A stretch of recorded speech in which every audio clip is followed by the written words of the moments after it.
Lord po. Hallelujah. Praise the Lord. Magandang hapon sa inyong lahat, mga kapatiran. Ang pinakamataas na pagpupuri, pagluwalhati sa ating pinakamamahal na Panginoong Jesus. Yes, hallelujah. Dobleng paggalang sa ating evangelist, Pastor Weldy Almeida. At sa ating assistant pastor, Linis Ay Almeida, 10 ng kanyang beloved children. Mahal na assistant pastor po. Mga kapatid, magandang hapon sa inyong lahat. Una sa lahat, nais kong ipatutuo sa inyo paano ako napunta sa banal na gawain sa Jesus Miracle Crusades. Dahil sa marami kong problema, may sakit karamdaman na aking mahal na asawa. Kanser sa baga, kung saan-saan na kami ospital, manggagamot. Kami pumunta, walang kagalingan. May nakapag-share sa amin na dito sa Jesus Miracle Crusades, sa unat panalangin ng aming mahal na Pastor Weldy Almeida, pinapagaling lahat ng uri ng karamdaman. Glory to God. Kami ay hindi nagatuloy dumalo sa banal na gawain ito. Kami ay nagpatuloy sa paglilingkod sa Kanya. Hanggang dumating ang mga pagpapala o kagalingan sa mga karamdaman ng aking mahal na asawa. Dumating yung tagda na sabi ko, ikaw naman na may karamdaman, di ikaw maglingkod. Dahil sa katigasan ng aking ulo, dumating yung pagsubok sa buhay. Mayroon ako mga paupahan sa dako ng Taguig. Hindi kami nagkaunawaan ng aking mga border. Dumating yung takda na ako ay binigyan ng pagsubok ng Malapanginoon. Mga kapatid, huwag ninyo ako tularan. Sa paglilingkod, hindi lahat puro rosas. Dumating yung pagsubok na ako'y sinaksak ng 23 na saksak sa iba't ibang parte ng katawan.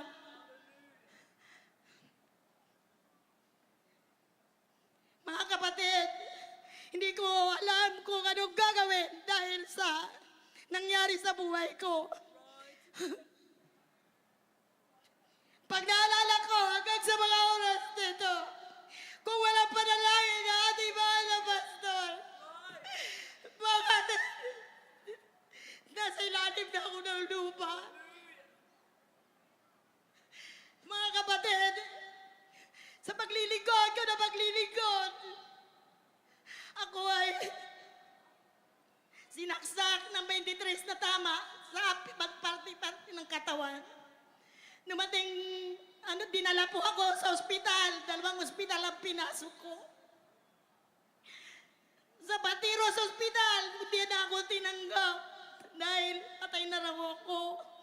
Pero andun, natiwala ko na totoo ang banal na gawain. Yes, glory to God. Glory to Jesus. Mga kapatid, dinala ko sa dako ng Pasig General Hospital. Pagdating ko doon, sabi, patay na yan, dalhin na sa morgue. Pero ang nagdala sa akin, sabi, ngayon mo patunayan na totoo ang Diyos na pinaglilingkuran Yeah, ko. glory to God. Mahal na kapatid, andun yung dalangin ko.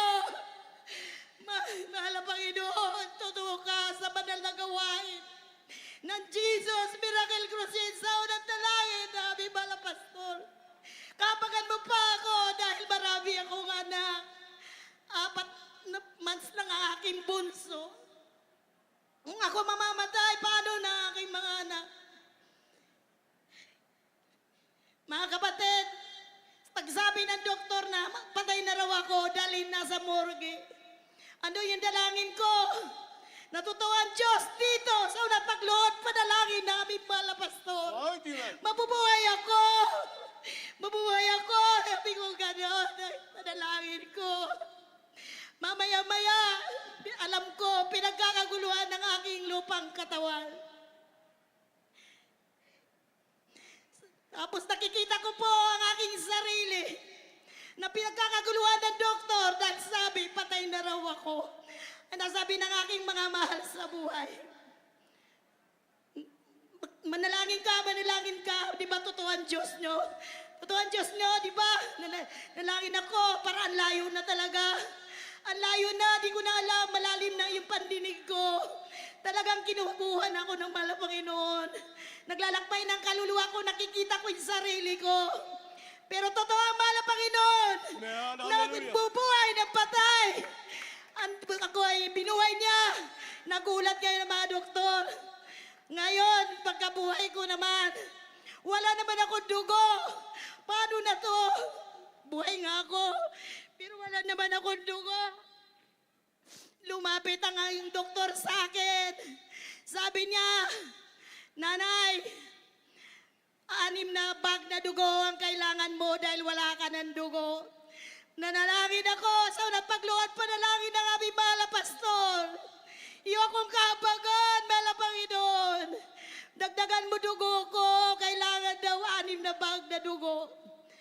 Mga mamaya-maya umalis yung doktor, sabi ko, bumalik ka na lang. Dahil totoo ang mahal na Panginoon, andun yung panalangin ng aming mahal na pastor.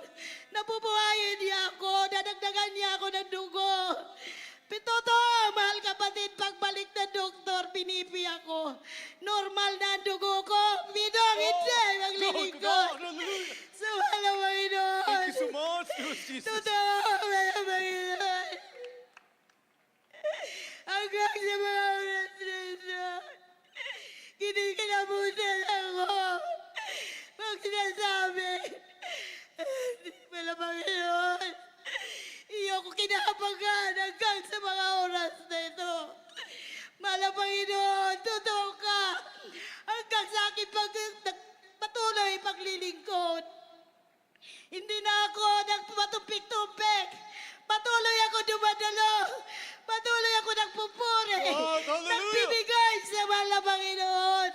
Dahil nagkaroon ako ng takot na ang Diyos ay nababalo. Ang Diyos, minamahal tayo. Patuloy tayo maglingkod. Walang imposible sa Kanya. Amen. Dahil Hallelujah. ang mahal na Panginoon ang nagbibigay buhay. Oh, glory to Siya God. lahat, pagpapala, ibinibigay niya sa oras na ikaw sumunod sa Kanya. Totoo ang Diyos dito Man, ng hallelujah. ating mahal na pastor na pinaglilingkuran. Bibigyan ka ng lakas. Mahina ako, hindi ako sanay ng mga ganito. Umarap sa tao. Pero kanina, binibigyan ako ng lakas. Kaba ng kaba ka. Takot na takot, pero binibigyan ka pala ng kalakasan ng mahal na Panginoon para Amen. umarap Hallelujah. sa inyo. Na totoo siya.